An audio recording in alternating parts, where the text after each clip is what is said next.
बिस्मिल्लाहिर्रहमानिर्रहीम। अस्सलाम वालेकुम डियर स्टूडेंट्स। आज बात करेंगे टॉपिक नंबर 88 से ऑनवर्ड। हमारी लाइबिलिटीज, करंट और नॉन करंट लाइबिलिटीज का मॉड्यूल चल रहा है।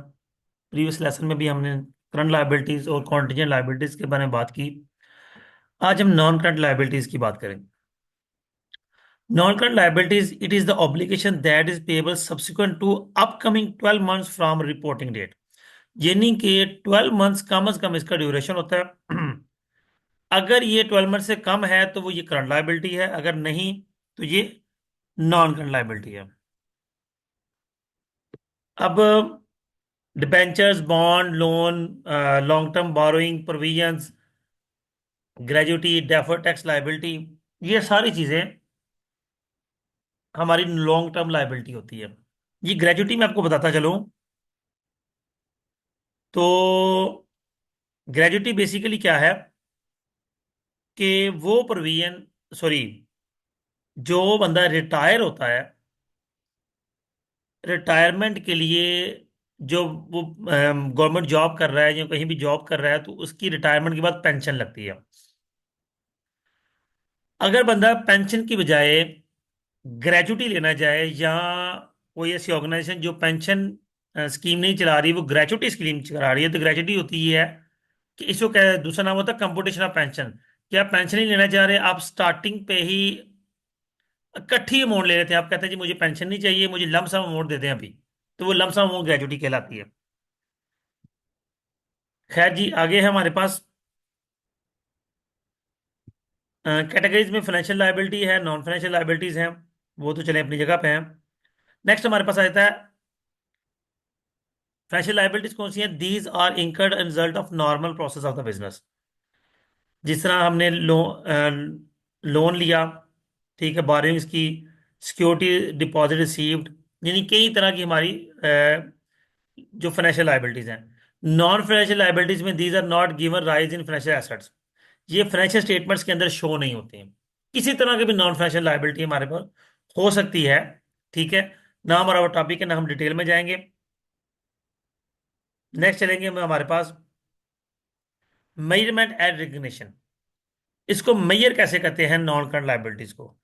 तो इसकी measurement fair value of consideration received.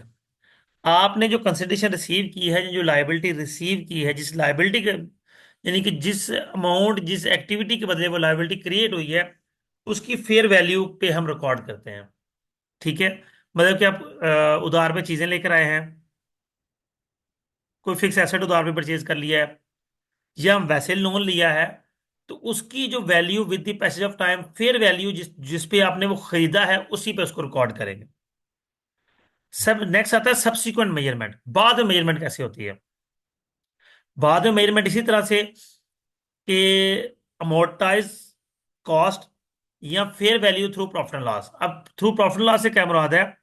मुराद ये है कि आप अगर कुछ अमाउंट पे ऑफ करते हैं या आप इंटरेस्ट पे कर रहे हैं, तो उस चीज को भी देखते हैं कि इवन आप इंटरेस्ट नहीं पे करते, इंटरेस्ट पेबल रहता है, तो उसकी फेयर वैल्यू इंक्रीज कर जाती है। अमोर्टाइज्ड कॉस्ट क्या होती है कि आप थोड़ी थोड़ी अमाउंट रीपे करते रहते हैं। अमोर्टाइज कॉस्ट की बेस्ट मिसाल है, जिससे आप गाड़ी लीज करवाते हैं, तो उसका जो पूरा एक लीज का आपको एक पूरा चार्ट मिलता है, वो चार्ट अमोर्टाइजेशन टेबल होता है बेसिकली। नेक्स्ट आएगा एफ वी टीपीएल। ठीक है, एफ वी टीपीएल बेसिकली क्या है। अ, इसकी फुल फॉर्म यहाँ पे नहीं लिखी हुई, हम एक दफा देख लेते हैं इसकी फुल फॉर्म क्या होती है।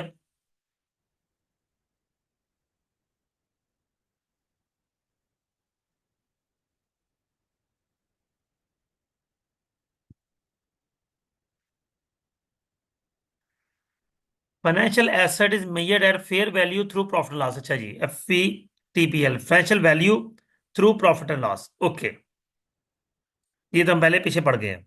नेक्स्ट आएंगे जी, अमोर्टाइज कॉस्ट मेथड मैंने अभी बताया ये क्या होता है। It is use to measure most of the financial liabilities at the amount that is adjusted with the difference of coupon and effective interest rates minus repayment of principal amount.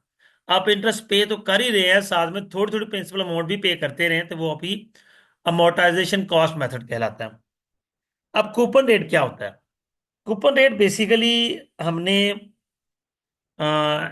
ACC 501 में भी discuss किया है, लेकिन चले हम यहाँ पे बात करेंगे। कूपन रेट जब कोई बॉन्ड इशू किया जाता है या डिबेंचर्स इशू किए जाते हैं, तो उस वक्त जो उनकी अमाउंट डिसाइड होती है, यानी कि जो इंटरेस्ट रेट डिसाइड होता है, वो कूपन इंटरेस्ट रेट कहलाता है। और वो इंटरेस्ट रेट, सॉरी मैं इसको हाईलाइट नहीं कर रहा किसी भी चीज को, वो इंटरेस्ट रेट जो है वो नॉर्मली उस चीज के साथ लिखा जाता है। 10% मास का मतलब है कि इनका कूपन रेट 10% है। 10% लोन नोट्स इनका मतलब है, इसका मतलब है 10% इसका कूपन है। ये होता है। नेक्स्ट हमारे पास है इफेक्टिव इंटरेस्ट रेट। इस पर हम डिटेल में बात पहले भी कर चुके हैं। इफेक्टिव इंटरेस्ट रेट क्या होता है कि थोड़ा सा मैं इसको लिखकर आपको समझा देता हूँ। नॉर्मली हमारे पास जब हम कैलकुलेट कर रहे होते हैं इंटरेस्ट, तो हम मंथली बेसिस पर, क्वार्टरली बेसिस पर या सेमी एनुअल बेसिस पर इंटरेस्ट रेट कैलकुलेट करते हैं। अब हमें ये कहा जाता है जी 12% इंटरेस्ट रेट होगा, लेकिन किस तरह से होगा कि मंथली 1% चार्ज करेंगे। तो हम उसी पे बात कर लेते हैं कि अगर किसी चीज का 12% इंटरेस्ट रेट है, तो उसका 1% मंथली अगर चार्ज किया जाए तो वो बेसिकली क्या होगा। तो हम देखते हैं, इंटरेस्ट रेट है जी 12%। नंबर ऑफ पीरियड्स हमारे पास 12 हैं। तो इफेक्टिव एनुअल रेट भी से कहते हैं, इफेक्टिव इंटरेस्ट रेट भी कहते हैं। ये होता है I, sorry 1 + i divide by n, power n -1। अब 1 प्लस, ये 12% है, 0.12 इसे लिखेंगे, डिवाइड बाय 12, और पावर 12 आ जाएगी -1। ठीक है। तो अब इसको अगर मैं कैलकुलेट करता हूं, तो मेरा ख्याल है मैं इसको कैलकुलेटर से कैलकुलेट कर लूं।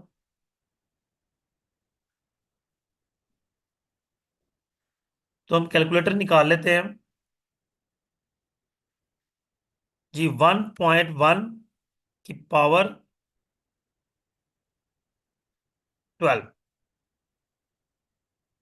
ओ सॉरी गलत हो गया, 1.01 की पावर 12, ये हमारे पास आ गया 1.1268। -1 करेंगे तो ये आ जाएगा 0.1268 और 12.68%। तो आप देखें इफेक्टिव एनुअल रेट यानी इफेक्टिव इंटरेस्ट रेट हमें ये बताया कि जो 12% इंटरेस्ट रेट हमें कहा जा रहा है वो एक्चुअली 12.68% इंटरेस्ट रेट है। नेक्स्ट हम आ जाएंगे accounting for non current liabilities में। एक सैंपल एग्जांपल दी है, जरूरत नहीं है इसकी। जी टॉपिक नंबर 93 है हमारे पास, इफेक्टिव इंटरेस्ट रेट, इस पे भी बात हो गई है।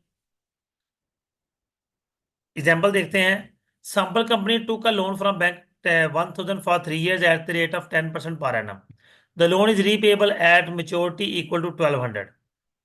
Major the amount of present at the end of each reporting period 1, 2 and 3।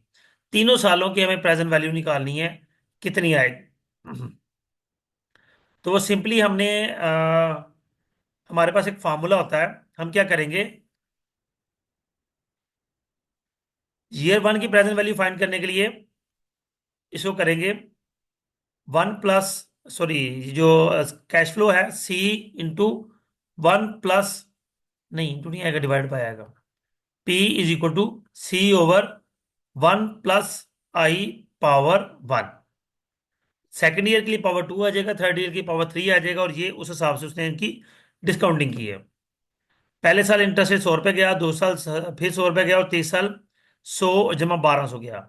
तीनों को जब हमने इनकी प्रेजेंट वैल्यू मालूम की, तो हमारी जो अमाउंट बनी वो बनी जी 1017.35।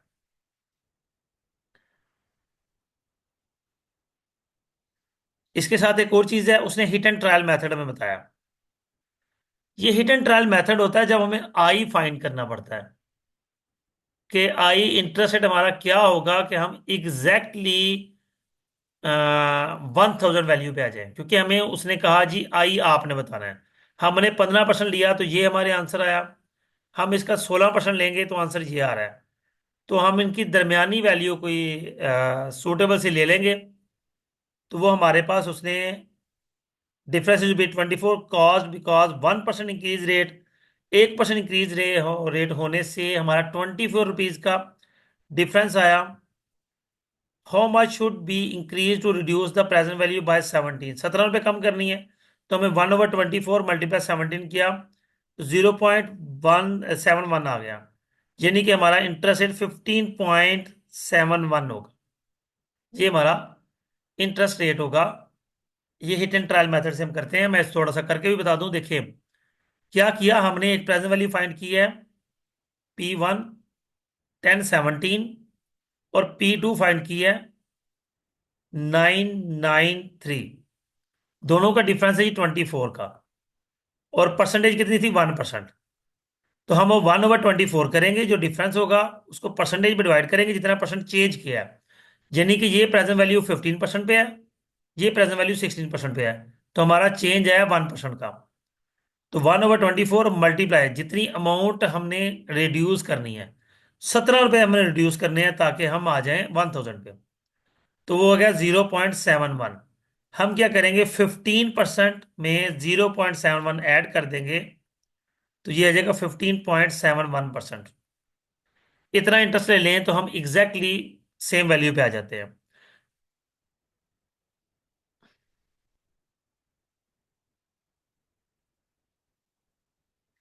जी स्टूडेंट, चैप्टर नंबर 4 हमारा कंप्लीट हो गया। नेक्स्ट इंशाल्लाह कल, नेक्स्ट वीक हम चैप्टर नंबर 5 और 6 करेंगे। और आपके मेरा ख्याल है मिड टर्म तक 6 चैप्टर्स ही होते हैं। ठीक है, तो नेक्स्ट वीक हम इंशाल्लाह इसको कंप्लीट कर लेंगे, और फिर इसको स्टॉप नहीं करेंगे, हम अपने कोर्स को कंटिन्यू रखेंगे। आप लोग अपने 6 चैप्टर मिड के लिए तैयार करेंगे, लेकिन हम अपनी फाइनल्स की तैयारी भी करेंगे। अगर हम इसको स्टॉप करेंगे तो फाइनल्स में हमारे लिए प्रॉब्लम हो जाएगी। उम्मीद करता हूँ लेक्चर आपके लिए अंडरस्टैंडिंग होगा। कोई क्वेश्चन आप पूछना चाहते हैं तो पूछ सकते हैं।